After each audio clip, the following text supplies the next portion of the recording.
और आज की कक्षा में हम लोग पढ़ेंगे आयतन प्रसार के बारे में। इससे पहले हम लोग रेखीय प्रसार और क्षेत्रीय प्रसार के बारे में पढ़ चुके हैं, ठीक है। और ये कक्षा 10 के विज्ञान से संबंधित टॉपिक है, ऊष्मा और ताप, ठीक है। तो यहाँ पर देखते हैं आयतन प्रसार। आयतन प्रसार किसे कहते हैं? ठोसों को गर्म करने पर उनके आयतन में होने वाली वृद्धि को आयतन प्रसार कहते हैं, ठीक है ना। कोई ठोसों को गर्म करने पर उनके आयतन में होने वाली वृद्धि को आयतन प्रसार कहते हैं, ठीक है। तो मतलब कोई ठोस पदार्थ है, अगर आप उसको गर्म करोगे तो उसमें जो है त्रिविमी वृद्धि होती है। उसके अणुओं में 3 दिशाओं में प्रसार होता है। एक होता है क्षैतिज प्रसार, जो कि उसकी लंबाई में होता है, फिर उसकी चौड़ाई में भी प्रसार होता है और साथ में ऊंचाई में भी प्रसार होता है। लंबाई, चौड़ाई और ऊंचाई, ठीक है। तो ये त्रिविमीय प्रसार को क्या कहते हैं? आयतन प्रसार कहते हैं, ठीक है। यहाँ का एक उदाहरण हम लोग इसका देख सकते हैं। लोहे की गेंद को गर्म करने पर उसके आयतन में होने वाला प्रसार। तो लोहे की गेंद को अगर आप गर्म करेंगे तो उसके आयतन में किस प्रकार से प्रसार होगा और इसको हम कैसे परख सकते हैं। तो एक रिंग ले लीजिए ऐसा, ठीक है। एक ऐसे रिंग लेते हैं और एक लोहे की गेंद लेते हैं जो कि इस रिंग के पार चली जा सके। उसको एक धागे के साथ ऐसे ऐसे लटका देंगे। आकार लोहे की गेंद का इस रिंग से छोटा होगा और जब हम इसको रिंग के पार गुजारेंगे तो ये रिंग से जो है आर पार हो जाएगी, ठीक। उसके पश्चात इस गेंद को गर्म करते हैं, ठीक है। पहली स्थिति में क्या होता है? गेंद रिंग के पार चली जाती है, गेंद रिंग के पार, ठीक है। दूसरी स्थिति में गेंद को हम क्या कर देते हैं? ऊष्मा प्रदान करते हैं, गेंद को गर्म कर देते हैं। जब हम गेंद को गर्म करते हैं तो गेंद के आकार में वृद्धि हो जाती है और वो रिंग के पार नहीं जा पाती, रिंग छोटा पड़ जाता है उसके। तो इससे क्या पता चलता है कि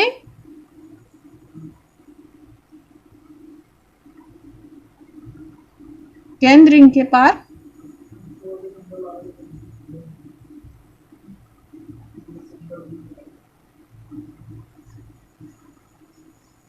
नहीं जा पाती, नहीं जा पाती। तो कब नहीं जा पाती है? जब ऊष्मा प्राप्त करके उस गेंद के आयतन में क्या हो जाता है? प्रसार हो जाता है, ठीक है। तो यहाँ पर आयतन प्रसार का अर्थ होता है किसी वस्तु के आयतन में ऊष्मा प्राप्त करके होने वाली वस्तु प्रसार को आयतन प्रसार कहते हैं, ठीक है। अब यहाँ पर जिस प्रकार से हमने रेखीय प्रसार और क्षेत्रीय प्रसार के लिए रेखीय प्रसार गुणांक और क्षेत्रीय प्रसार गुणांक ज्ञात किया था, उसी प्रकार से यहाँ पर आयतन प्रसार के लिए हम लोग आयतन प्रसार गुणांक को ज्ञात करेंगे, ठीक। तो चलिए देखते हैं।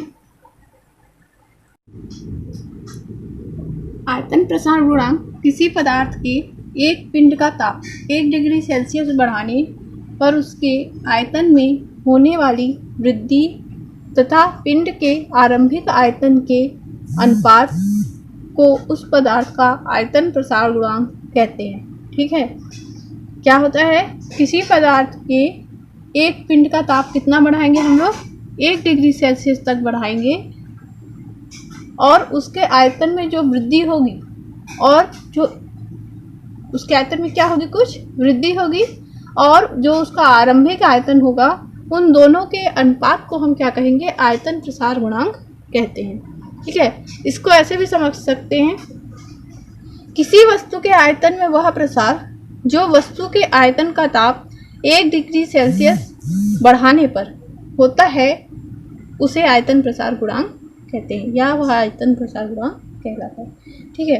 तो आयतन प्रसार गुणांक जो होता है उसको हम लोग दर्शाते हैं गामा से, ठीक है। आयतन प्रसार गुणांक को किससे दर्शाया जाता है? गामा की सहायता से दर्शाया जाता है। ये गामा जो है एक ग्रीक वर्ड है, ठीक। अब देखते हैं आयतन प्रसार गुणांक के बारे में थोड़ा और जानकारी।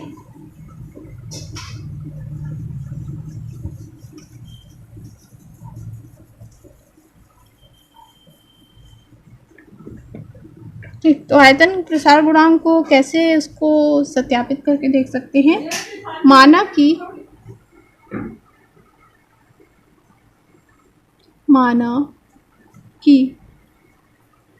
किसी पदार्थ के पिंड का आरंभिक आयतन भी है। माना कि किसी पदार्थ के पिंड का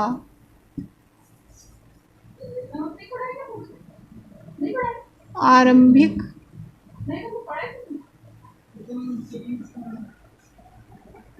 आयतन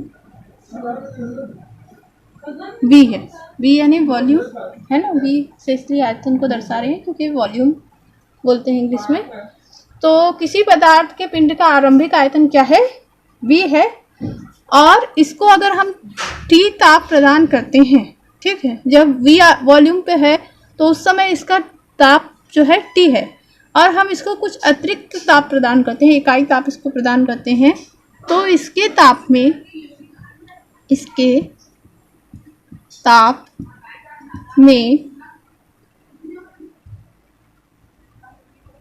डेल टी वृद्धि करने पर हम लोग क्या करते हैं, उसको कुछ ताप प्रदान करते हैं जिससे उसमें डेल टी की वृद्धि हो जाती है।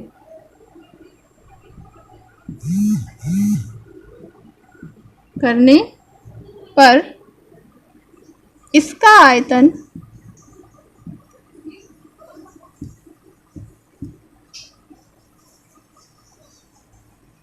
V प्लस डेल V हो जाता है। अब यहाँ देखिए ये डेल V क्या है, जो डेल T ताप प्रदान करने पर वहाँ पर आयतन में वृद्धि हुई है, वो भी क्या कहते हैं, उसके आरंभिक आयतन के साथ जुड़ जाता है। तो V प्लस डेल V हो जाता है उसका आयतन।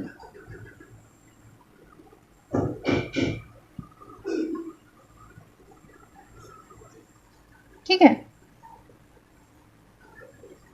तो आयतन में वृद्धि को हम कैसे दर्शा सकते हैं? इस प्रकार, आयतन में वृद्धि, आयतन में जो वृद्धि हुई है ना, यानी जो डेल V वृद्धि हुई है आयतन में, वो किसके समानुपाती होगी? जो हमने उसको डेल T ताप प्रदान किया है उसके समानुपाती होगी। साथ में इसमें इनटू होगा उसका आरंभिक आयतन। ठीक, तो ये क्या हो गया,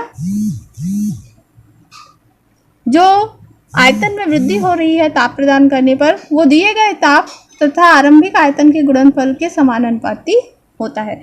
अब ये जो समानुपाती का आपका चिन्ह है, इसको हटाने के लिए हम लोग क्या करेंगे, एक स्थिरांक का प्रयोग करते हैं।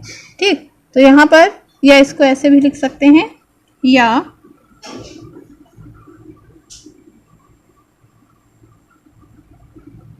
Del V is equal to gamma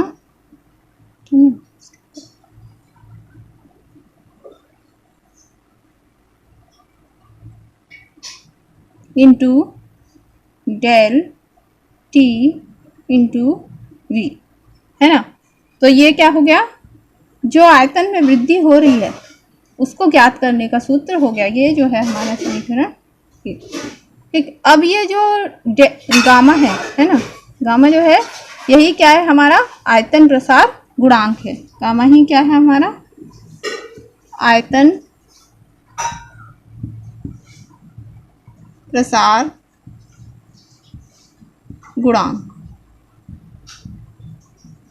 ठीक,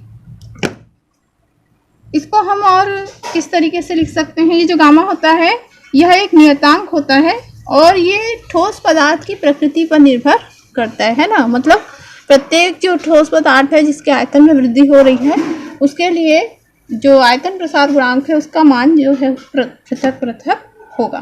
ठीक, इसके लिए सूत्र क्या हो सकता है, आयतन प्रसार गुणांक, आयतन प्रसार गुणांक बराबर आयतन में वृद्धि, आयतन में वृद्धि बटे आरंभिक आयतन,